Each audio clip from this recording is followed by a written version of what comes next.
All right, I think we're gonna go ahead and get started now. So yeah, thank you everyone for tuning in. Let me just get my screen share going. All right, hi everyone. Welcome to our webinar on whether deciding to pursue a pre-med path in college is for you or not. It's definitely one of those daunting decisions to make. So we just wanted to provide some information for you to make your own fully informed decisions. My name is Edward. I'm an incoming first-year med student at Drexel University College of Medicine. I graduated this year from Pitt with a dual major in microbiology and business. So we're going to have a big panel of Pitt upperclassmen who are going to be talking about their experiences as pre-meds. So why don't we have them introduce themselves? So if you're a part of the panel, please tell us your name, major, career path, and how you got interested in pre-med.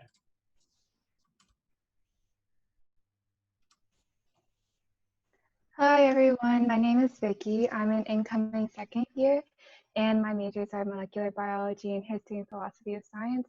I'm currently on the pre-med path, and what got me into pre-med was initially in high school I didn't want to be a doctor or a physician because I thought it was really hard and stuff, but after shadowing and exploring different career paths in the medical field, I still decided I liked interacting directly with patients and helping them in that way. Cool, thanks Vicki. Next up we have Rina. Hi y'all, I'm Rina. I am a rising sophomore. I'm majoring in biology, minoring in Chinese and chemistry, and I'm also pre-med. I became interested in medicine after sophomore year of high school. I had an interest in helping disadvantaged or developing communities through medicine, and also helping to shape the healthcare system while I was working in the health field. Cool, thanks for sharing. Next up we have Angel. Hi, my name is Angel. I'm a rising senior and I'm double major in finance and business information systems. I am a former pre-med, but what first drew me into pre-med was the idea that you'll be continuously challenged and you can form a personal relationship with your patients. And it's a career path I was most familiar with. Cool. And last but not least, we have Emily. Hi everyone, my name is Emily. I'm a rising junior majoring in biology and I'm currently pre-law, but I was a former pre-med student, and I initially became interested in the pre-med track because I was interested in doing research in the field called immuno-oncology, which is related to my mom's work. And a lot of the doctors and researchers in that field had MDs in order to interact with cancer patients. So that's why I decided to pursue the field. Cool, thank you. So now that you've gotten a sense of who we are, I'd like to get a sense of who you guys are. So if you are an incoming pre-med or thinking about pre-med, please go ahead and introduce yourselves in the chat with your name, hometown, and intended major. You can also tell us what you plan on doing after quarantine. All right, well, while everybody is continuing to introduce themselves, I'm actually going to move on to our first little bit. So to start off our time, I'd like to just say first that we are always open for Q&A. If you have a question at any time during the talk, just feel free to type it out in the chat. We'll also have a bit of time afterwards where you can actually ask us personally what your questions. So as of now, we have a few prepared questions for our upperclassmen to share their personal journeys. Our first question is I want to actually just get to know how we began our pre-med paths. What were your initial thoughts or expectations of the pre-med track? And what was the reality that you end up facing? Vicki, if you want to go first. Yeah, so for me, like I mentioned before, I didn't initially want to be a pre-med because I just knew that you had to be super smart, 4.0 GPA, really hard, 10 plus years of school. And I just did not want to, I didn't think I was qualified to do that. And so but I still wanted to work in the medical field. So I shadowed a bunch of careers in the medical field, like nurses and physical therapists and other surgeons and stuff like that. And at the end of the day, I decided that I like interacting with patients, and I really enjoyed learning about anatomy and the human body as well. Cool, thanks for sharing that. Rina, how about you? For me, I had pretty superficial notions about being pre-med. I thought being pre-med would be super interesting. I knew that it was difficult, but I thought the workload would be doable, and then in the end it would be worthwhile. I mean, like, as cliche as it sounds, if I were a doctor, I could tell people every single day. I get to continue to learn about science and still pursue those healthcare related problems that I'm passionate about. But what challenged these notions were that the burdens that doctors carry became very real to me. I mean, I knew that like doctors were, you know, they weren't just like this generalized image of doctors in society. They're not like all like super rich. They don't all like live amazing lives. Many people still have debt even after having like a steady income. And there's also a lot of emotional and mental stress along with the already like physically taxing job. I found that like a survey, 51% of doctors would not go through like the whole pre-med or medical school process again. So that kind of like led me to thinking kind of like, oh, am I like doing the right thing going on this like super hard path? And then another challenge was that this past semester was pretty rough, not gonna lie, in terms of workload. As you can see, like my calendar was pretty booked. I started to lose sight of what I wanted to do, or rather, like I found that my sheer will wasn't going to get me through going to class on 4 or 5 hours of sleep, because fun fact, willing yourself not to fall asleep in class when you're sleep deprived does not work. So yeah. Wow, yeah, that is pretty crazy. I can kind of relate to that. For me personally, though, when I came into college, I was the epitome of being a clueless freshman. I had no idea what I wanted to do other than, you know, what my parents kind of told me, you know, you should be a doctor. So I was just coming in really determined to complete this whole checklist of activities that I knew I had to complete. My main motivation for being a doctor were basically what my parents told me, you know, make a lot of money, you know, get a good lifestyle, raise your kids, have a great family, you know, all these kinds of things. And during junior year, all of that really got challenged. I saw how, like Rina was talking about, the future lifestyle and compensation was actually on a downtrend. And those really just weren't enough to warrant the suffering that I was going through at the time. I was taking Dr. Peebles' infamous biochemistry class. It has like over a 50 or 60% fail rate. And he actually got kicked out of teaching that class my semester because of how many people he failed. I also was MCAT prepping at the time. And really, I was just having a general sense of lack of peace with, you know, just the direction my career was going in. So now that we've shared a bit of that, I'd like to go over to the people who decided to leave pre-med and to ask them what their first impressions of studying pre-med would be like. Angel, if you want to go first. Yeah. So as I said, I was pretty familiar with the pre-med track since that was the one I was exposed to the most. I had like family who worked in the healthcare field. And so my initial expectations was that, you know, it was difficult to do and it's very competitive. And I also thought that undergrad was the only opportunity I will get to do pre-med. I didn't think of, you know, gap years or, like doing pre-med outside of undergrad. And I was also drawn towards job security, prestige, and the challenge to prove that I can do it. And while all of that is, you know, somewhat true, I realized after shadowing doctors that they truly had an interest, and I had the wrong sort of motivations, and the motivations I had wouldn't get me through. And it can also be applied to other jobs as well. And so that led me to exploring other options, because when you're a doctor, you have to not only realize, you know, look at only at the good parts, but also realize about the exhaustion, the work-life balance, and the lifestyle that need to adjust to it. And so, I got around to looking at other options and finally decided to leave the pre-med track. Cool. Thanks for sharing that. Next up, we have Emily. So for me, I initially thought like the pre-med track was going to be something that I would enjoy because I was a bio major, and I thought like as a pre-med student, like that's what pre-med is revolved around it. And I also, because of that, I kind of thought like the pre-med track was going to be like really easy, and that like as long as I did like a certain amount of things, like an X amount of volunteering or an X amount of like research, that I would be fine with like just going throughout college and going to med school in that way. But I think like for me, being surrounded by a lot of like competitive bio pre-med students, I felt really pressured to like take on too much like workload and like research and volunteering. And I was like in that I gotta do this like in that like mentality. And I found like I wasn't doing things like for the right motivations. I wasn't doing things at my own pace, and I just felt really exhausted and like burnt out. And like at the time I thought I was fine, but looking back now, I just realized that I was just sacrificing sleep and spending time with friends, which is a very integral part of your college experience. Yeah, and I think talking about all of those challenges kind of leads us into the next question, which is what made you decide to stay on or leave the pre-med track? Again, Vicki, if you want to go first. Okay.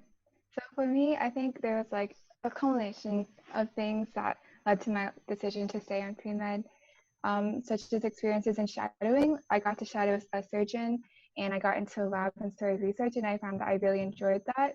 Also, when I was like picking classes, I like felt myself drawn to classes that were talking about medicine or biology. Like I would rather spend my time learning about that than like sociology. And then I think just talking to other people who are pre-med and like people who are on their way to med school, just knowing that like they didn't have perfect GPAs, but they like had the motivation and they were just really passionate about what they were doing, really led me to be like, oh, maybe I can do this and stuff. And also I found that you can fit in your interests. Like your life doesn't have to be completely studying and pre-med and volunteering and all that. I mean, it can be, but for me, I had an interest in like history and philosophy of science, and I really enjoy like taking classes for that. And you can see like in the bottom screenshot of my schedule, that's like the bare frame of like what I usually had to do within a week. And you can see like there's some empty spaces and like free time for like studying. And like you can definitely fit things in there, but obviously manage your time. Yeah, that's pretty good advice. Next up is Rina. So like I mentioned before, I had a pretty rough second semester and wasn't really confident of staying pre-med. So I had to like kind of think through everything, be honest with myself about why I wanted to become a doctor, what my passions were. Eventually, I was able to realign my passion for medicine and come up with a solid reason, and not just having like the dream that I originally came in with to why like I wanted to pursue medicine. But more importantly, I realized that I couldn't visualize doing something other than medicine. I mean, sure, I could like direct my interest in science in other ways, like becoming an engineer, a researcher, a professor, or a lab technician, which are all great like careers, of course. But I couldn't see myself working in a lab every single day or being happier as an engineer instead of a doctor. So basically, I just realized I would be most happy as a doctor, so that's I'm still a pre-med today. Great, thanks for sharing that. I guess for me personally, I had some pretty similar experiences when I was taking human physiology, when I was watching surgeries, when I actually went and found, good volunteering and started shadowing doctors. All of these things, they just really reminded me of my burning passion, actually, to know just all the ins and outs of the human body, to know what kind of diseases affect them. And I also just really liked interacting with people. And to be honest, these two things kind of drove me just further and further along that path. And like Rina was saying, I just could not see myself pursuing anything else. It was really too late for me to acquire interests in, some other things that I actually did enjoy. Things like CS, even though I think it's really cool and I actually do wish I knew how to code, it was just kind of too late along my path. For me, I actually consider myself getting lucky because it put me where I am today. But other things like considering being a PA or nursing, other healthcare jobs, I know that those things are heavy on interactions, heavy on science. But to me, it just didn't seem like it required as deep of an expertise, and it just couldn't satisfy my really just base hunger to know. Along kind of a different vein too, there was a small miracle happening in Dr. Peoples' biochemistry class that originally I thought I was failing, but it actually bumped my grade in a really significant way. And it wasn't in my control at all, but I was really encouraged by it. And I kind of just took it as a calling to continue on this path. So now that we've all shared why we stayed, I also want to ask, for people who left the pre-med track, why did you decide to leave? Angel, if you want to start that off. Yeah, sure. So for me, I did not like biology. Going into pre-med, you had to take all these classes, whether that's physics, chemistry, bio, etc. I was fine with like chem and other sciences, but bio I just did not like. And I thought if I tough it out, it'll be fine. But like, let's be real, all of pre-med, all of medicine, you'll be dealing with bio for the rest of your life. It's one of the fundamentals of everything. And the other factor was I did not like research. And for me, from high school into college, I actually kept researching every year. But I thought I would grow to like it the more I did it. But it just isn't for me. I was just pushing myself to do it, and I could not see myself doing it any longer. And so another factor was also the motivation again. Motivation of wanting to form relationships, wanting a challenge, wanting a stable job, that could still be applied to other career choices. So after exploring other things and really asking other people too about their own career experiences and their interests, I got an opportunity to intern abroad in finance. And yeah, so I realized that I think finance is a way that I wanted to go because I always have been more inclined towards math. And also, like, pre-med isn't the only thing you have to do in undergrad. So I switched halfway through college, which is around like end of sophomore to beginning of junior year. And one huge factor why I also switched was because I realized I was holding on to pre-med because I had a hard time of letting go. It was something I was familiar with and something I already put so much time into starting high school into like, the first half of college. But in the end, I think it was a good decision to let go. Cool. Thanks for sharing that. Emily, if you want to go next. Yeah, I think I had like similar experiences to Angel. Like one of the main factors I also left research, or I left the pre-med track was like, while I liked learning about like immuno-oncology, like I actually realized I didn't like doing the research. I got into like a lab my spring semester freshman year, and like, yeah, it just wasn't a good time for me. And like that was a big problem because like I initially got into the pre-med track and down that path because I wanted to do research. So that was like one main factor that caused me to choose to leave. Another one was that my lab was in a hospital, and so I also found out that I didn't like hospitals. I would always find myself like really anxious or stressed out when I was in that environment. So I just couldn't see myself in that work environment for my future, which would also be a problem because like if you're going to medical school, you would have to be at least exposed to that environment a couple of times, to say the least. And like this really made me question whether or not like this was the only way I could get involved in the immuno-oncology field, which was what I was really interested in. And I kind of realized that I just wasn't like passionate about like pre-med itself. I was just more interested in the topic of immuno-oncology, and I just felt pressured and burnt out because I was like forcing myself to be pre-med. But actually, I ended up talking with a pre-law friend, and she told me more about the pre-law track. And I found that we were really similar in a lot of ways, except for our major. I still love biology, unlike Angel. And that kind of motivated me to consider other like career options, such as law, other than medicine. And I realized that law had a lot of interdisciplinary nature to it, and is related to like almost any field that you can think of, including like research and medicine. And so like I really like the idea that I could keep my core interests, such as biology and immunology, and take them into a direction that I was more interested in. Yeah, that's a really interesting career path that you have there. But I guess for our third question then, I'd like to ask everyone, what is that one piece of advice that you think every single freshman coming in, considering pre-med should have? Vicki, if you want to go first again. Okay. So for me, it's just like exploring their options. Pitt is a really great place for like pre-meds, and they have lots of clubs and like faculty and research facilities. And honestly, just if you have like a tiny bit of interest in something, to just kind of find out what it is, like go ask people what their experiences are, join like webinars like this or other like workshops, and yeah, just go for it.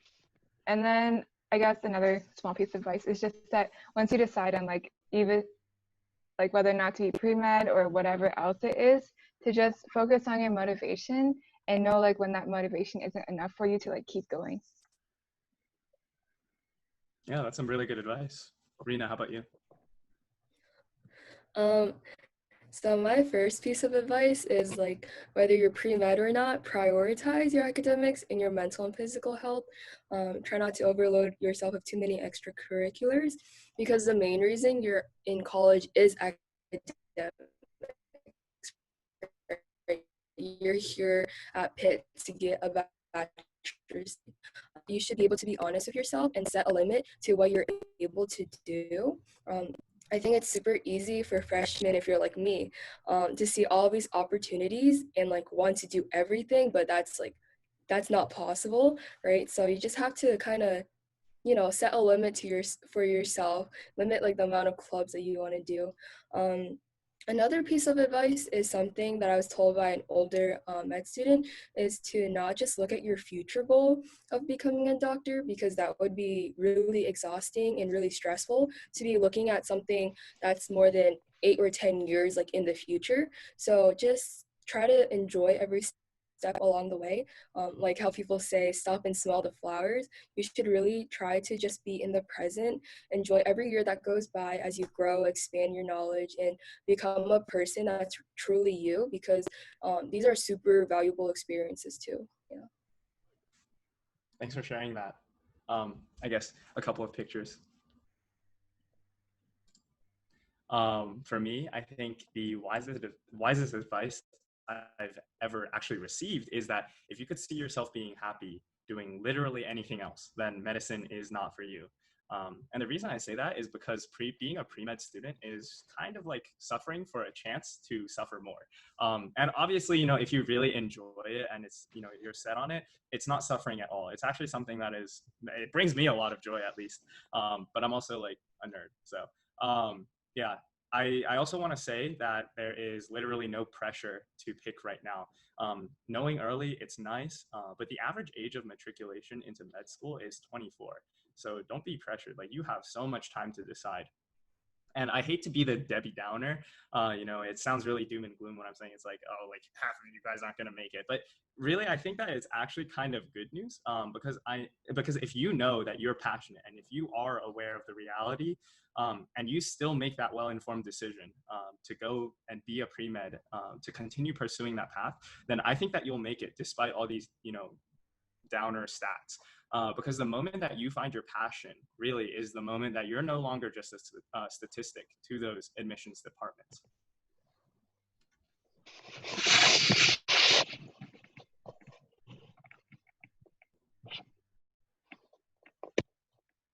So my biggest piece of advice would be, don't be pressured and feeling you need to know exactly what your career is from the beginning, because let's be real, like no one knows exactly what they're doing. I think we're all here right now to really figure it out. And it's really along the journey, you'll realize that the more the more you go towards something, there's actually the more you don't know. And often we joke about so-called useless majors, such as communication major or like philosophy majors, but majors actually don't affect your pre-med path. It's a track, so you don't have a set major. So as shown by like the variety of majors here, you don't have to compromise your interest to really fit the pre-med mold. So, be absolutely honest with yourself on your intention and motivations. If you don't know, ask. If you are confused, ask some more. There's a lot of friendly people around campus who are willing to just give advice and just hear you out. And for me, I had a med school friend who sat me down and we wrote like a T-chart of pros and cons of my own motivation of why I wanted to do pre-med and why I did not want to do pre-med. And I think being absolutely honest in doing that can not only help clarify with you what career you want, but it can also help solidify your resolve for pre-med. Great. Thank you for that, Emily. I think my biggest piece of advice is to and this is very cliche, but I feel like it's very true, to not be afraid to take the path less traveled. Don't feel pressure to do something just because everyone else is doing it. You're going to meet a lot of other competitive pre-meds out there, and they're going to be doing all these crazy stuff, and you're going to think oh, I wish I could do that too. But make sure to keep things at your own pace, and you don't necessarily have to do the same exact things that they're doing. And then also like kind of going along with that is that like even if you feel like you've gone down the wrong like path, I personally don't believe or I personally don't think like you'll ever go down the wrong path, because anytime like you realize that you need to make a change, all that like all your past experiences, whether or not it seems related or not, is actually valuable. Like for example, if you're like talking, like say if for me, I was like formerly pre-med and I wanted to apply to law school. Well, in my personal statement, that's more the like reason to like explain how I originally was pre-med and then now I'm pre-law, and it gives me like more of like a strength and resolve to communicate to like the law school admissions officers. So I feel like there's always an opportunity to use things to your own advantage and make them like unique about yourself. Great. Thank you for that really good advice. I hope that, all these answers to these questions were helpful for anyone considering a career in medicine. So I'd like to move into a more free-flowing Q&A time. If you have any questions, feel free to just unmute yourself and ask, or even just type them in the chat. We'll also be around for a bit after the official end of the webinar for any personal questions. And actually, just to round things off, I just want to say it once again, like, don't be pressured, don't be rushed by us to make a decision right now. We just want you to have our own our experiences to draw off of, so that when that time comes, that critical moment for you to make that choice, I hope that you can draw on our experiences and be ready to make a wise, well-informed decision. I see Abhi asked, can we access this recording later after the meeting ends? I think so, potentially. I think I will for sure be posting all of the slides that we have up, if that's going to be helpful at all. Also, you can contact any of us if you have like further questions later on as well. I mean, I'm sure we're all really happy to answer any of your questions, like other personal questions. Yeah. Yeah, and our contact information is at the last slide behind after this one. I see a question from John. Also, did any of you guys take courses or are planning to take courses over the summer, and which ones? I actually studied abroad one of my summers. The summer after my sophomore year, I wanted to get just like or not all, but a ton of my prereqs done, or gen ed requirements done. So I actually studied abroad and got like the 12 credits or something like that for the price of like 6.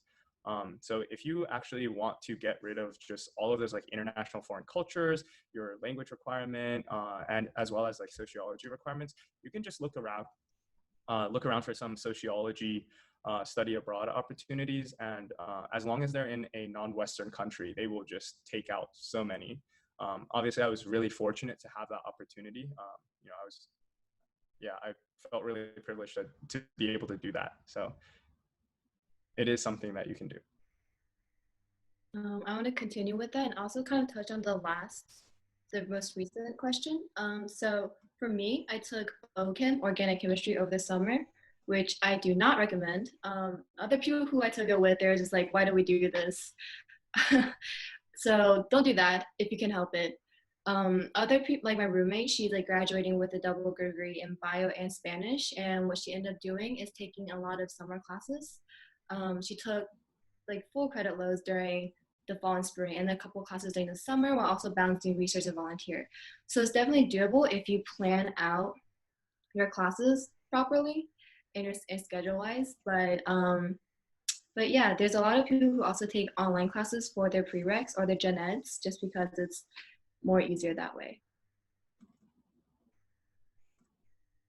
Another question about classes. What would you not recommend doing together in a semester? I think honestly, when it comes to like picking classes, you really just got to know yourself. And knowing yourself, I know it sounds like so like vague and it's like this nebulous concept, but just like experiment. If you take classes one semester and you feel like you could fit more, then try a little more the next semester. And if that's too much, then cut back a little.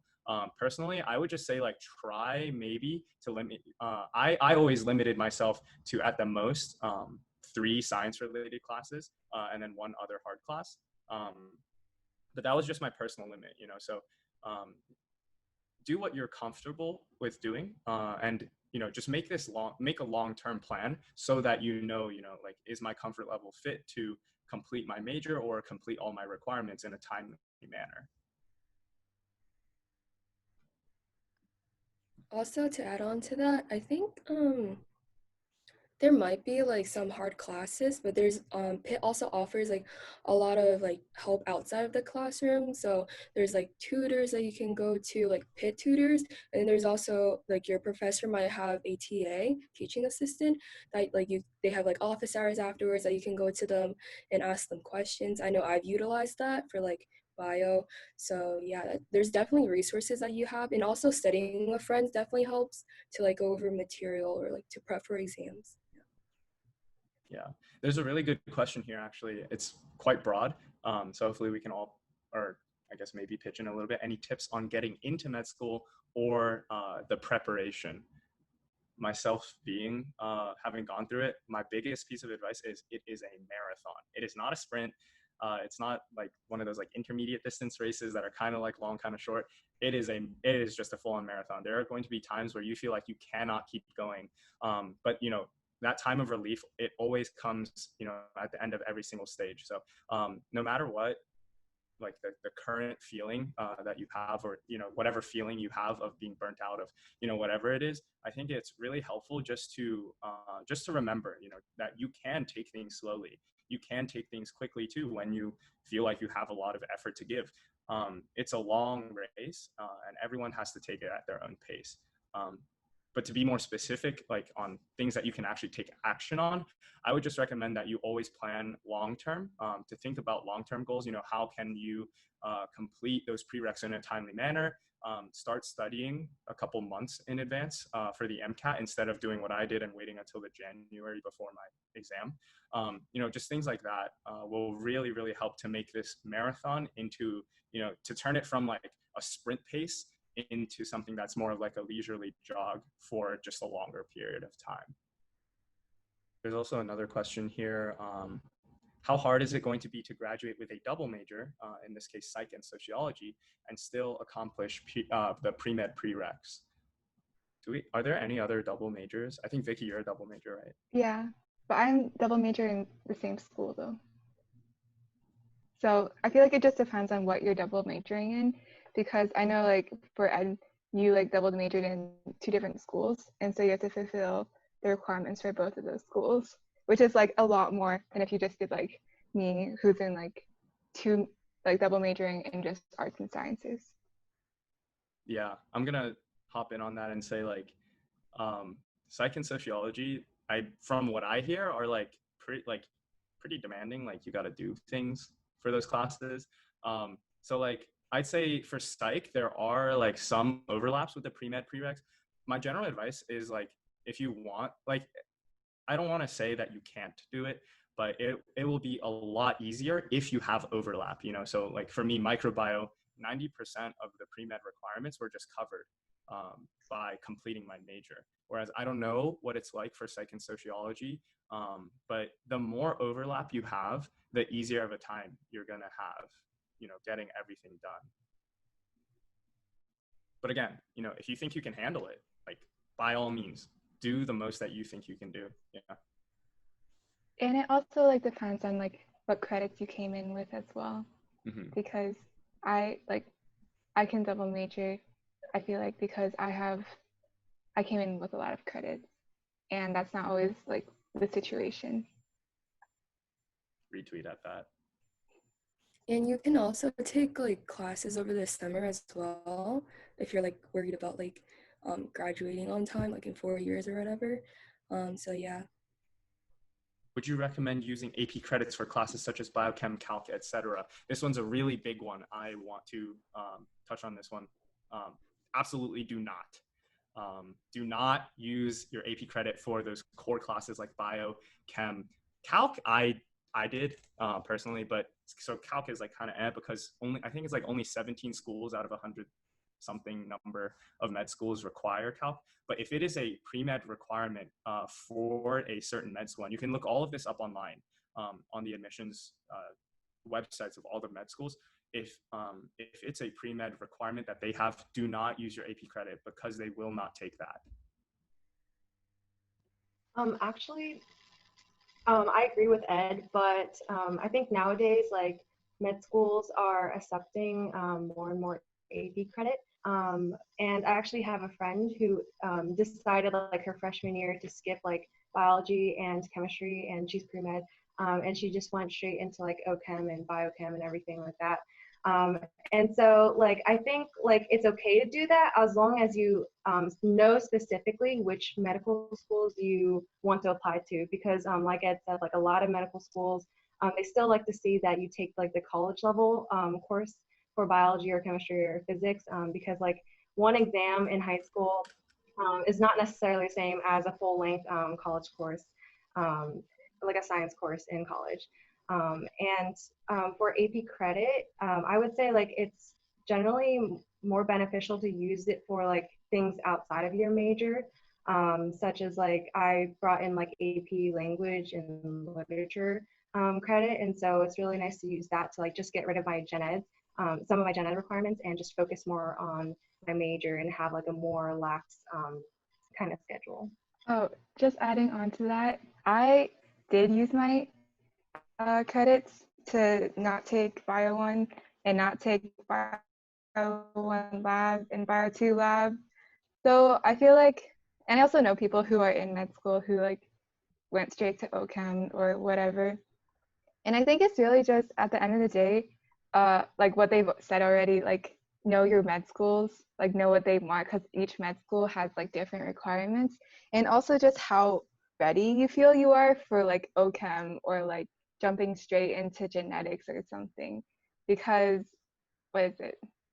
Yeah, because those are like foundation. Like if you took it like sophomore year or like junior year, and it's been a while, maybe it would be better to take the time to like retake those classes rather than to like try to push yourself and finish like in some kind of time frame.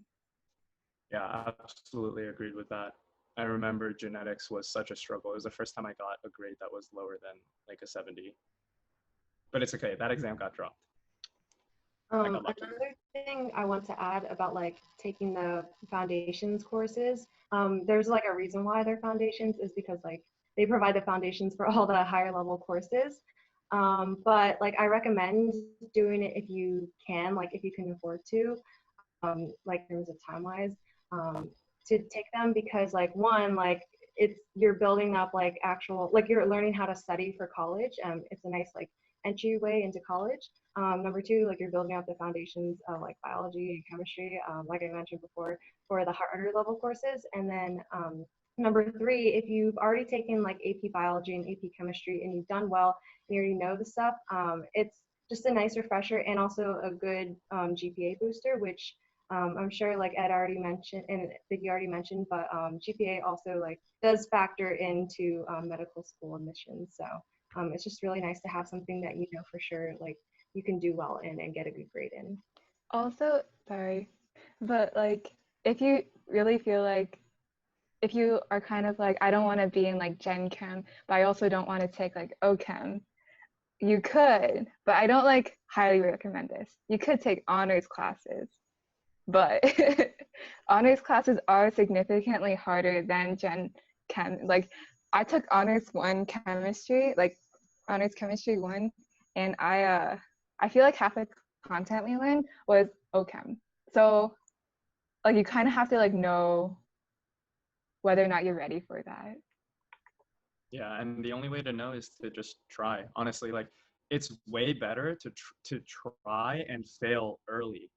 One of the biggest things applying that I realized was that like med school admissions, they don't really care that if your total GPA is, you know, so and so. They care a lot actually about the trend. So if they see that freshman year you kind of like stumbled a little bit, and then the rest of your trend is just onwards, like going up and up and up, right? Like that means so much more than just holding a steady 3.8 all 4 years of college, because it means that you're growing, you're improving.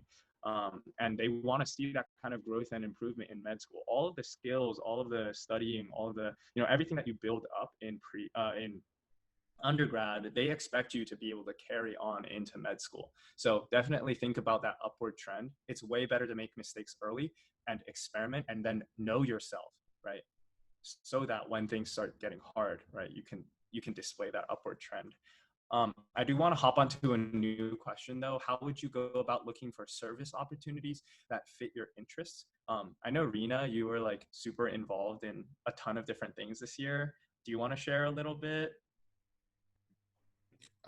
Yeah, sure.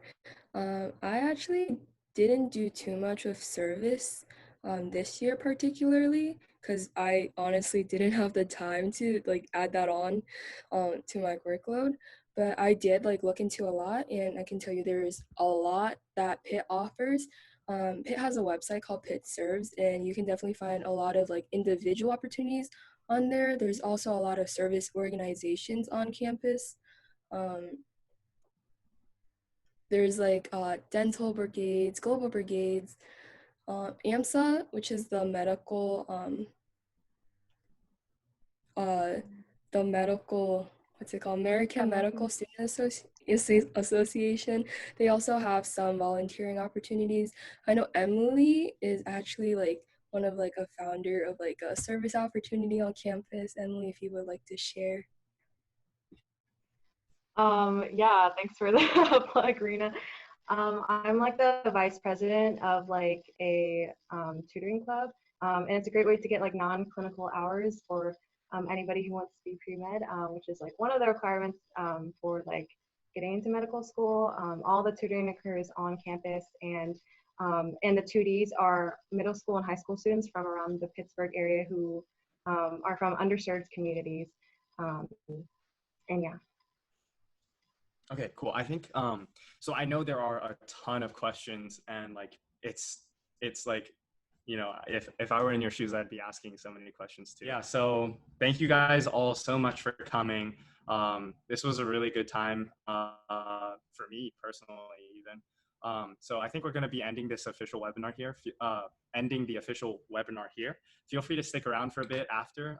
You know, you can converse with us mentors. I also just want to let you guys all know that all of us are part of this bigger mentorship organization called Panther to Panther, and that is being run by an on-campus Christian organization called Make New.